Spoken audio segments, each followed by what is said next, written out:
Welcome dear students. मैं आज discuss करने जा रही हूँ chapter number 20 chromosomes and DNA. सबसे पहले हम लोग डिस्कस करते हैं कि क्रोमोसोम्स है क्या, क्रोमोसोम को किस तरह से डिफाइन करते हैं। क्रोमोसोम थ्रेड लाइक स्ट्रक्चर है। क्रोमोसोम क्या है? थ्रेड लाइक स्ट्रक्चर है जो कि उस वक्त ही जाहिर होता है that appear inside the nucleus. That appear ये क्या होता है? जाहिर होता है कहाँ पर? Inside the nucleus. न्यूक्लियस के अंदर ये नजर आता है और ये उस वक्त होता है जब सेल डिवीजन हो रही होती है, at the time of cell division. क्या है जी? क्रोमोसोम क्या है? थ्रेड लाइक स्ट्रक्चर है। ये दागनवा स्ट्रक्चर है जो कि न्यूक्लियस के अंदर हम जाहिर होता है। ये किस वक्त न्यूक्लियस के अंदर जाहिर होता है? जब सेल डिवीजन होनी होती है, जब सेल ने डिवाइड होना होता है।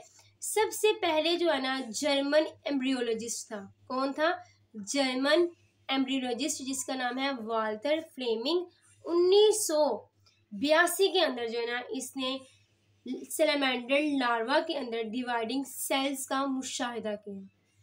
1882 में एक एम्ब्रियोलॉजिस्ट, जर्मन एम्ब्रियोलॉजिस्ट था जिसका नाम है वाल्टर फ्लेमिंग। उसने क्या मुशाहिदा किया? सैलामेंडर लार्वा के डिवाइडिंग सेल्स का मुशाहिदा किया। किसके डिवाइडिंग सेल्स का? सैलामेंडर लार्वा के। सैलामेंडर लार्वा के डिवाइडिंग सेल्स का क्या किया? मुशाहिदा किया। कौन सा साइंटिस्ट था? जर्मन एम्ब्रियोलॉजिस्ट था जिसका नाम वाल्टर फ्लेमिंग था। क्रोमोसोम्स जो है ना सारे के सारे यूकेरियोट्स के अंदर हम लोग क्रोमोसोम्स स्टडी करते हैं। क्रोमोसोम कहाँ कहाँ पाए जाते हैं? Chromosomes are found in the cells of all eukaryotes. ठीक है, इनके तादाद जो है वो मुख्तलिफ हो सकते हैं। ये डिपेंड करता है स्पीशीज के ऊपर। ठीक है, जैसी स्पीशीज होगी उसके हवाले से जो है ना उसके अंदर नंबर ऑफ क्रोमोसोम्स पाए जाएंगे। जैसे कि मैं बात करूँ, ये जो मच्छर होता है इसके अंदर 6 क्रोमोसोम्स पाए जाते हैं, यानी कि 3 पेयर्स जो है ना वो क्रोमोसोम के एग्जिस्ट करते हैं। कितने पेयर्स एग्जिस्ट करते हैं? मच्छर के अंदर, ये मॉस्किटो है, इसके अंदर कितने पेयर्स एग्जिस्ट करते हैं क्रोमोसोम्स के? 3 पेयर्स एग्जिस्ट करते हैं। ठीक है, ऐसे देयर मैनी एग्जांपल्स। ये डिपेंड करता है कि स्पीशीज कौन सी है। ठीक है, और उसमें कितने नंबर ऑफ पेयर्स पाए जा रहे हैं। मजीद बात करती हूँ कि जो हर क्रोमोसोम्स है ना उसके पास हंड्रेड्स या फिर थाउजेंड्स के हिसाब से जीन्स मौजूद होते हैं और हर जीन जो है ना वो इम्पोर्टेंट रोल परफॉर्म कर रहा होता है in determining development as well as the functioning of a person. ठीक है, this is the structure of the chromosomes. ये देखिए, अगर ये है ना हमारे पास स्ट्रक्चर किसका? क्रोमोसोम्स का। ठीक है, ये देखिए, ये किसका स्ट्रक्चर दिखा रही हूँ? Structure of chromosome. ये हमारे पास है क्रोमेटिड्स। ये क्या है जी? क्रोमेटिड्स। दिस इज द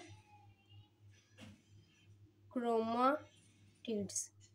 ठीक है, ये है हमारे पास centromere. This is the portion. ये हमारे पास क्या कहलाता है? सेंट्रोमेयर, जहाँ पे सिस्टर क्रोमेटिड्स जो है ना अटैच्ड है। सेंट्रोमेयर, ये क्या है? सेंट्रोमेयर। ये है सिस्टर क्रोमेटिड्स। ये क्या है? Sister chromatids. Sister chromatids, chromatids. ये देखें, ये बेसिकली क्या है जी? ये भी क्रोमेटिड्स है, ये भी क्रोमेटिड है, ये भी क्रोमेटिड है और ये भी क्रोमेटिड है। This is the chromatids. ये आपस में सिस्टर क्रोमेटिड्स किससे आपस में अटैच है? सेंट्रोमेयर के जरिए। अब नेक्स्ट बात करते हैं कि जो सारे के सारे क्रोमोसोम्स के अंदर जो है ना एक पोजीशन पाया जाता है। ठीक है, जो कि बहुत ज़्यादा ज़रूरी होता है इनके सर्वाइवल के लिए। अगर इनमें से, ये क्रोमेटिड्स में से कोई एक भी पार्ट अगर मिस हो जाए, ठीक है, मिसिंग ऑफ अ पार्ट, कोई एक पार्ट या फिर सारे का सारा अगर क्रोमोसोम मिस हो जाए तो उसकी वजह से बहुत ही जो है ना सीरियस किस्म की जो कॉम्प्लिकेशंस होती हैं, यहाँ तक कि डेथ भी पर्सन की हो सकती है। आमतौर पर जो क्रोमोसोम है वो किससे मिलकर बना होता है? क्रोमेटिड्स से। ठीक है, और सेंट्रोमेयर से। ये आप लोगों को क्रोमेटिड्स नजर आ रहे हैं और this is the centromere. Clear है? अब मजीद हम बात करते हैं ये क्रोमोसोम्स किस हवाले से जो एक दूसरे से डिफरेंट होते हैं, ठीक है, किस हवाले से हम लोग रिकॉग्नाइज करते हैं कि इस स्पीशीज के अंदर ये इतने क्रोमोसोम्स पाए जा रहे हैं। तो क्रोमोसोम्स जो है वेरी करते हैं अपने साइज के हवाले से, ठीक है, रंगने के मतलब इनके स्टेनिंग प्रॉपर्टीज के हवाले से, स्टेन करता है, कलर प्रोवाइड करना है, ठीक है, और सेंट्रोमेर की लोकेशन के हवाले से, सेंट्रोमेर की लोकेशन के हवाले से। इसकी मजीद हम लोग जो है ना नेक्स्ट टाइप डिस्कस कर लेते हैं, जिससे आपको मजीद क्लियर हो जाएगा कि सेंट्रोमेर की लोकेशन का क्या ताल्लुक है on the basis of chromosomes, जो कि डिफर करते हैं अपीयरेंस के हवाले से। अब नेक्स्ट है जी, लेंथ भी डिफर हो सकती है। किसकी लेंथ? ये जो आर्म्स है ना बेसिकली, इनकी लेंथ में भी डिफरेंस आ सकता है, तो उस हवाले से भी जो है ना हम लोग क्रोमोसोम्स को डिफर करते हैं। मजीद ये कि कंस्ट्रक्टेड रीजन पाया जाता है अलोंग द आर्म्स। अब ये बेसिकली सारी की सारी वो जो हाथी जिन बेसिस के ऊपर जो है ना हम लोग क्रोमोसोम्स का जो साइज है ना वो हम लोग को डिफर नजर आता है। साइज, स्टेनिंग प्रॉपर्टीज, सेंट्रोमेर की लोकेशन, दोनों आर्म्स की रिलेटिव लेंथ, ठीक है, और कंस्ट्रक्टेड रीजन, वो कंस्ट्रक्टेड रीजन जो कि किसके साथ पाया जा रहा है? आर्म्स के साथ पाया जा रहा है। नेक्स्ट हम बात करते हैं कैरियोटाइप के हवाले से कि कैरियोटाइप क्या है। Define karyotype, in other words what are karyotype, और दूसरे लफ्ज़ में हम लोग किस तरह से एक्सप्लेन करते हैं कि कैरियोटाइप है क्या। कैरियोटाइप बेसिकली एक क्रोमोसोम्स की खास अरेंजमेंट होती है। किसी भी इंडिविजुअल के अंदर क्रोमोसोम्स की खास अरेंजमेंट को हम लोग कैरियोटाइप का नाम देते हैं। किसका नाम देते हैं? कैरियोटाइप का। दी पर्टिकुलर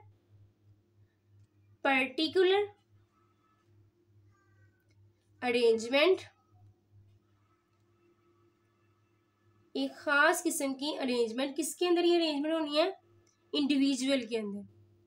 इंडिविजुअल किसके अंदर होने जा रही है? इंडिविजुअल के अंदर। और किसकी अरेंजमेंट हो रही है? क्रोमोसोम्स की। किसकी अरेंजमेंट हो रही है? क्रोमोसोम्स की अरेंजमेंट हो रही है। खास अरेंजमेंट किसकी? क्रोमोसोम से, किसके अंदर? इंडिविजुअल के अंदर। तो उसको हम लोग किसका नाम देते हैं? कैरियोटाइप का नाम देते हैं। Karyotype is the arrangement of chromosomes on the basis of their sizes. इसमें जो क्रोमोसोम्स की अरेंजमेंट होती है वो किस बेस के ऊपर होती है? साइज की बेस पर। किस बेस पर? साइज की बेस पर। अब कैरियोटाइप जो है ना डिफरेंट तरह से जो है ना वो स्पीशीज में इसका अहम किरदार अदा करता है। कैरियोटाइप की क्या इंपॉर्टेंस है? सबसे पहले ये है कि इसने जो है ना स्पीशीज के दरमियान को जो फर्क है ना उसको जाहिर करता है। क्या इंपॉर्टेंस है बेसिकली कैरियोटाइप की? It tells difference between species. ना सिर्फ स्पीशीज के दरमियान ये फर्क को बताता है, बल्कि अगर सेम स्पीशीज के इंडिविजुअल्स हों तो उसमें भी फर्क करने में कैरियोटाइप अपना अहम किरदार अदा करता है। क्या इंपॉर्टेंस है कैरियोटाइप की? एक तो इसने स्पीशीज, डिफरेंट स्पीशीज को डिफ्रेंशिएट करने में अहम किरदार अदा करना है, और दूसरा ये कि सेम स्पीशीज की इंडिविजुअल में जो डिफरेंस होता है वो कैरियोटाइप की वजह से होता है। अब हम लोग बात करते हैं टाइप्स ऑफ क्रोमोसोम्स के हवाले से। किसके हवाले से? कि कौन कौन सी टाइप्स है ना वो क्रोमोसोम्स की पाई जाती हैं, और ये हम लोगों ने किस हवाले से देखना है? इनकी सेंट्रोमेयर के हवाले से। अगर तो centromere is present at the end of chromatids, अगर क्या? Centromere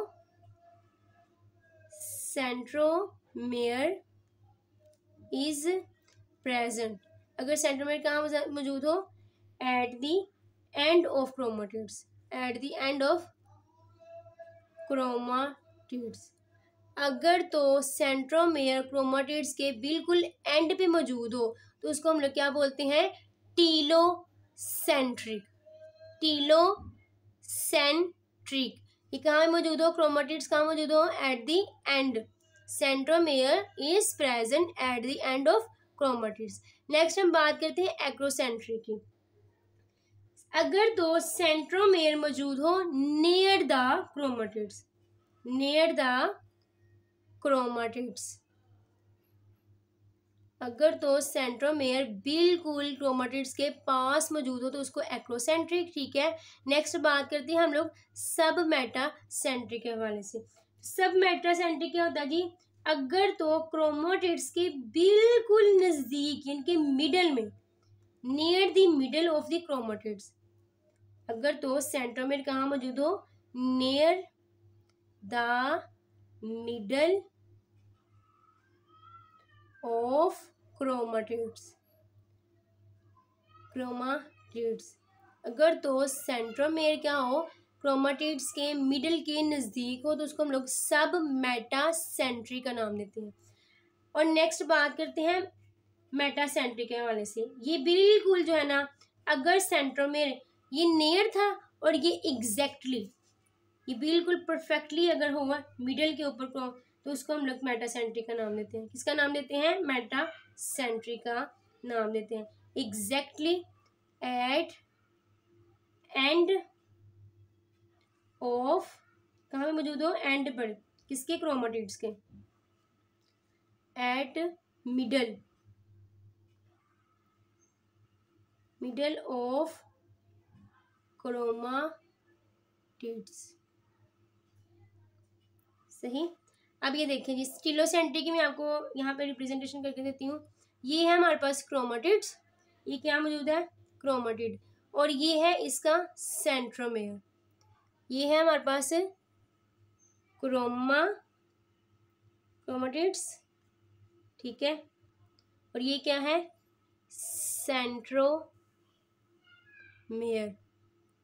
centromere. तो ये है ऊपर बिल्कुल, ये जो है ना स्पिंडल फाइबर अटैच है। ये क्या मौजूद है? Spindle fibre. तो basically this is structure that represent telocentric chromosomes. यानी कि ये देखिए क्रोमाटिड्स के बिल्कुल एंड पर क्या मौजूद है? सेंट्रोमेयर। तो ये किसको रिप्रेजेंट कर रहा है? टीलोसेंट्रिक को। किसको रिप्रेजेंट कर रहा है? टीलोसेंट्रिक रिप्रेजेंटेशन हो रही है। This is structure of the telo यानी कि एंड, ठीक है। टीलोसेंट्रिक क्रोमाटिड के बिल्कुल सेंटर में कहाँ मौजूद हो? एंड में मौजूद हो, तो उसको हम लोग क्या बोलते हैं? टीलोसेंट्रिक का नाम देते हैं।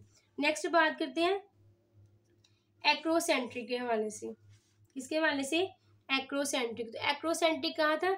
जो नियर एट द एंड हो, क्या हो? Near at the end of chromatids. ये देखिए, ये है हमारे पास क्रोमाटिड, ठीक है। और ये है यहाँ पर सेंट्रोमेयर। ये है क्रोमाटिड, ये है क्रोमाटिड। तो आप लोग यहाँ पे ऑब्जर्व कर रहे हैं, सेंट्रोमेयर एंड के नज़दीक है। सेंट्रोमेयर कहाँ मौजूद है? Near the end. तो इसको हम लोग एक्रोसेंट्रिक का नाम देते हैं। किसका नाम देते हैं? एक्रोसेंट्रिक क्रोमोसोम का। Acrocentric chromosome. ये देखिए सेंट्रोमेयर ये है, और ये बिल्कुल जो सेंट्रोमेयर है एंड के पास है। This is the acrocentric. Next हम बात करते हैं सब मेटासेंट्रिक के हवाले से। अगर दो सेंट्रोमेयर मौजूद हो क्रोमाटिड्स के बिल्कुल मिडल के पास, कहाँ पे? मिडल के पास। मैं आपको स्ट्रक्चर दिखाती हूँ, ये देखिए। दिस इज, ये क्या है हमारे पास? यहाँ पे क्या है जी? ये सेंट्रोमेयर है, ठीक है। और ये दूसरा क्रोमाटिड है। ये क्या है? क्रोमाटिड है। तो ये देखिए, ये क्या है? तकरीबन मिडल के पास है, नियर द मिडल।